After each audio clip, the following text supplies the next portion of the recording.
Hey les gens, bienvenue dans ce nouvel épisode d'Octopus. C'est sûrement le dernier. Aujourd'hui, je vais vous parler de la chose la plus importante. Comment ne pas avoir à réinstaller et reparamétrer votre téléphone à chaque fois que vous le changez. On va parler de backup et on va parler de restauration de données.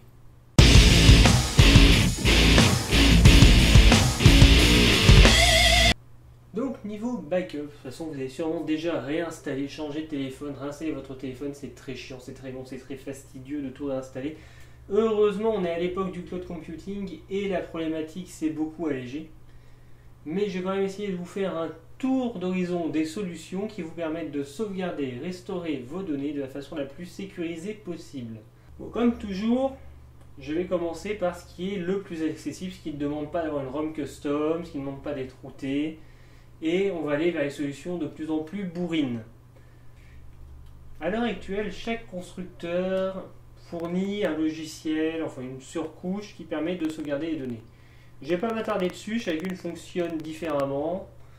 Et puis, l'idée c'est quand même de parler au plus grand nombre. Donc j'ai déjà vous parlé de Android Backup. Alors ça existe depuis Android 2.2. À la base c'était très limité, pas très abouti, ça ne sauvegardait que les données du Wi-Fi. Petit à petit, ça a stocké beaucoup plus de données et maintenant, Android Backup vous propose de sauvegarder les données de vos applications dans la limite de 50 mégaoctets par application, à savoir que toute donnée supplémentaire sera décomptée de votre stock Google Drive. Donc ça fait quand même beaucoup, hein, sachant que Google vous offre 50 Go. Si vous avez 50 Go de données d'application, je sais pas comment vous faites. Honnêtement, je sais pas. Voilà. Mais bon, ça, c'est un système fourni par Google qui est à peu près automatisé, qui va uploader par des sauvegardes différentielles à peu près toutes les 24 heures. C'est à vous de choisir de l'activer ou de le désactiver. C'est assez fonctionnel, faut dire ce qui est. Ça a ses limites, c'est que quand vous réinstallez, que vous voulez récupérer vos données, qu'est-ce que c'est long! Et oui, il faut tout retélécharger, les applications, les données. Alors, petit rappel à l'heure actuelle, juste pour les applications sur votre téléphone, vous en avez facilement pour 2 à 3 gigaoctets. Pour ce qui est des données, bon, on va faire un prix de gros, on va dire que ça fait 4 gigaoctets tout cumulé. C'est beaucoup. C'est beaucoup. Si comme moi vous avez une petite connexion ADSL, il y en a pour 10 heures d'un coup. Voilà, c'est dit. À savoir qu'en plus ce programme, enfin ce système a un gros désavantage. Déjà, vous devez commencer par initialiser votre compte Google. Vous démarrez, vous devez rentrer votre compte Google dans le téléphone. Et surtout, si vous avez un pet dans le réseau pendant le processus, en tout cas, je vous dis ça du mois de décembre, au mois de décembre j'ai eu le coup, un pet dans le réseau au niveau du processus, ça stoppe tout. Donc c'est bien, merci Google d'y avoir pensé, mais pas pratique. C'est pas pratique. C'est le problème de quasiment toutes les sauvegardes qui vont être en cloud computing, c'est que ça va pas être pratique, justement parce que vous devez retélécharger des gigaoctets de données, les réinstaller, c'est très long, c'est très fastidieux. Si vous avez une petite connexion, c'est horrible. Si vous avez des problèmes de connexion, c'est horrible. Si vous passez par votre forfait 4G, vous le grillez. Donc, c'est bien, ça existe, il y en a plein. Alors, il y a ceux fournis par Google, il y a ceux fournis par les constructeurs de votre téléphone. Il y a ceux fournis, j'ai en cité quelques-uns au pif. Avast, par exemple, propose une solution de backup. Il y a beaucoup d'intervenants qui proposent des solutions de backup qui sont en cloud computing. Sont toutes plus ou moins abouties, mais elles ont toutes ce gros défaut de devoir tout retélécharger. Le problème supplémentaire avec Android Backup, c'est que si vous avez plusieurs appareils sous Android, il y a des chances qu'ils vous téléchargent toutes les applis que vous avez installées depuis le début, depuis que vous êtes sous Android. Moi, je veux dire, il m'a déjà retéléchargé des applis que je n'avais pas utilisées depuis 4 ans. Il faudrait un système, ce serait bien. Alors, je lance un appel à Google, ce serait bien un système pour pouvoir faire le ménage au niveau des backups, au niveau des applis, beaucoup plus simple que passer par le Google Store parce que c'est lourd, c'est fastidieux. Voilà, c'est dit. Ça existe. C'est lourd, c'est fastidieux, c'est pas optimum, mais c'est déjà ça de prix.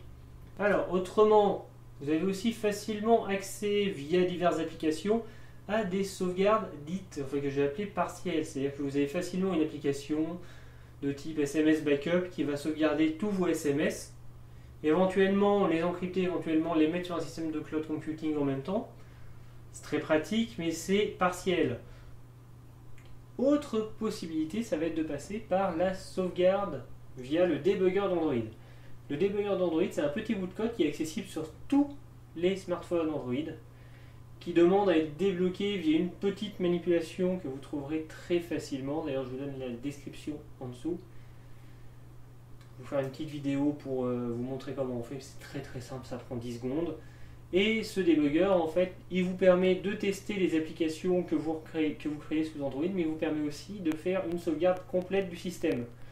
Le seul problème de cette sauvegarde, c'est que vous ne pouvez pas la réutiliser sur un autre téléphone. Simplement parce que ça sauvegarde aussi des données qui sont extrêmement spécifiques au téléphone, et si vous essayez de restaurer ces données sur un autre téléphone, vous allez planter. C'est très simple, vous allez planter le système, vous allez avoir un système extrêmement instable et inutilisable. Donc c'est très bien, mais pour les cas de réinitialisation, ou encore pour le cas de vous envoyer votre téléphone en SAV, vous savez que vous allez récupérer le même, là vous pouvez utiliser ceci. Donc c'est quand même bien de le savoir.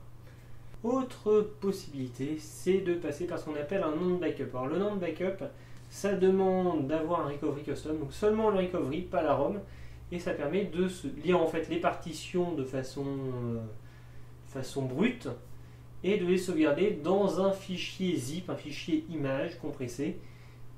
Donc ça vous permet de restaurer votre téléphone dans l'état précis dans lequel il était avant cette sauvegarde, quelles que soient les opérations que vous ayez fait après. Sauf petit problème de repartitionnement, mais ça c'est... On évite de toucher aux partitions, c'est un conseil. Dans tous les cas, le land backup, bon, il est très limité, il ne permet pas de changer de téléphone, mais il a cet énorme avantage de pouvoir sauvegarder des données qui ne seraient pas accessibles autrement. Simplement parce que c'est les données des drivers du modem, c'est les données du numéro email, c'est l'identifiant unique de votre téléphone que vous pouvez perdre. C'est très rare, ça arrive quasiment plus, mais par principe, quand vous installez une ROM via le recovery, vous sauvegardez le boot, le FS, le numéro email si vous avez une partition spéciale pour ça, et les drivers du modem. Maintenant que j'ai fait tout ce qui ne demandait pas de custom une ROM, on a fait un petit détour par custom recovery, mais c'est pas une ROM custom, c'est pas pareil. Je vais vous parler de comment sauvegarder avec une ROM custom, avec une ROM routée très précisément, en utilisant l'application Titanium Backup, que vous verrez souvent dans la littérature, appelée Tibou. Ça permet de sauvegarder toutes les données de toutes les applications et les applications elles-mêmes, que ce soit les applications système ou les applications utilisateurs, de choisir quelles sont les applications qu'on sauvegarde. Est-ce qu'on sauvegarde les applications, est-ce qu'on sauvegarde que les données? C'est pas rien comme... c'est extrêmement paramétrable comme logiciel. Donc, ce logiciel, c'est l'arme ultime, c'est le couteau suisse de la sauvegarde. Le simple truc, c'est qu'il faut être routé, il faut même aussi avoir activé le debugger Android. En plus d'avoir un Android routé, il faut qu'il soit débugué. Simplement parce qu'il va utiliser des fonctions avancées pour pouvoir sauvegarder les données de façon très fouillée. Attention toutefois avec Titanium Backup, parce que jusqu'à Android 4, ça marchait très bien, vous pouviez faire les choses les plus dégueulasses de l'univers, ça gênait pas beaucoup. Depuis Android 4, le système est devenu beaucoup plus complexe dans son paramétrage. Et donc, en restaurant des données système un peu brutalement, c'est un risque de brique, de soft brick votre téléphone. Soft brick, ça veut dire briser le logiciel, briser le software. Et ça, vous n'avez pas envie. Donc ça se répare très bien via une remise à zéro, réinstallation de la ROM, etc. Mais si on peut éviter, c'est bien. Donc je vais vous donner quand même quelques conseils d'utilisation de Titanium Backup. Déjà, vous ne sauvegardez pas les applications système. Vous pouvez sauvegarder les données des applications système. Vous pouvez les restaurer si vous ne changez pas de téléphone. Si vous changez de téléphone, vous allez éviter de restaurer. Globalement, pour restaurer, savoir ce que vous pouvez restaurer dans l'application système, c'est les SMS, ça mange pas de pain. Éventuellement les paramètres de l'application mail intégrée. Tout le reste, vous allez éviter. Les paramètres système d'Android, non. Ça, non. Vous n'y touchez pas. Vous ne faites pas de restauration parce qu'il y a dedans des paramètres très spécifiques à votre téléphone. Et si vous voulez restaurer sur un autre téléphone, ça va créer de l'instabilité dans les ROM. Autre truc à éviter de restaurer avec Titanium Backup, ça va être les applications qui ne contiennent qu'un compte. Alors attention, par contre, j'entends le compte au sens compte Google. Par exemple, les données de K9, qui est un logiciel de lecture de gestion d'email, ça passe très bien. Mais votre compte Twitter via Twitter, ça passe pas. Votre compte Facebook, ça passe pas. Pourquoi? C'est assez simple, c'est parce que ces applications ne passent pas par j'envoie mon mot de passe et mon login via Internet, mais passent par l'utilisation d'une clé. Cette clé est spécifique à votre téléphone. Quand vous changez de téléphone et que vous réinitialisez, vous réutilisez cette clé, alors il y a des cas où tout se passe bien, la clé est juste révoquée, vous devez rentrer votre login, votre mot de passe dans l'application pour régénérer une nouvelle clé. Tout se passe bien dans ces cas-là. Il y a des cas, alors ça c'est un cas assez spécifique, pour l'instant j'ai vu ça qu'avec Twitter, mais bon c'est bon à savoir, où votre clé va être révoquée, mais pas tout à fait. Alors ça va cracher toutes vos applications Twitter, toutes les applications Twitter Android que vous avez, elles vont plus marcher correctement. Vous allez perdre les notifications et dans certains cas, vous allez perdre la possibilité d'envoyer les tweets via ces applications. Ça se répare très bien, rassurez-vous. Il suffit de supprimer l'autorisation de l'application dans Twitter, effacer les données de toutes vos applications Twitter et vous reloguer via ces applications pour obtenir des jeux de clés valides. C'est simplement parce que là vous avez donné des clés corrompues et Twitter bloque de ce côté-là, mais il ne le fait pas très proprement malheureusement. Donc ça c'est à peu près tout ce que je pouvais vous donner comme conseil. Alors à savoir que Titanium Backup possède un système de restauration automatisé qui va permettre de restaurer toutes les applications une par une avec la sauvegarde faite en local, et ça c'est beau, ça c'est agréable. Le seul petit problème, c'est qu'avec des changements qui ont eu lieu depuis Android 5, je vous déconseille d'utiliser l'automatisation complète. Vous pouvez le faire, si vous voyez que ça plante, vous tuez Titanium Backup, vous redémarrez le téléphone et vous désactivez l'option réinstallation purement automatisée et vous appuyez sur installation validée pour chacune des applications. C'est simplement la gestion des applications d'Android qui a changé. Donc du coup c'est un peu la course entre les développeurs de Titanium Backup et Android sur justement la gestion de ce type de restauration. Voilà, bon, je pense que c'est tout pour aujourd'hui. J'ai à peu près fait le tour de toutes les solutions pour sauvegarder et restaurer les données de votre smartphone. J'espère que ça vous a aidé, que vous en trouverez une bonne utilité, que vous en ferez un bon usage. Bien entendu, je vous invite toujours à suivre la chaîne. Vous pouvez me rejoindre sur Twitter, n'hésitez pas à faire coucou sur mes lives, que ce soit sur Twitch ou sur Hitbox. Pour arrêter de vous spammer, j'ai créé une deuxième chaîne YouTube qui ne contient que les replays de mes lives. Comme ça, vous n'avez plus le spam des replays des lives tous les 2 jours. Ça tombe bien. Parce que je me dis que certains d'entre vous en avaient peut-être marre. Autrement, une nouvelle un peu triste, mais pas tant que ça, c'était le dernier épisode d'Octopus, en tout cas le dernier épisode canon d'Octopus. Simplement parce que je sais plus trop quoi vous dire de plus.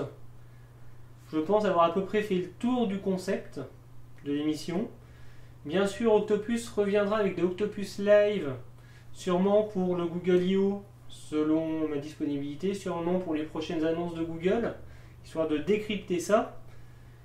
Mais Octopus va laisser sa place à un nouveau concept d'émission sur lequel je travaille.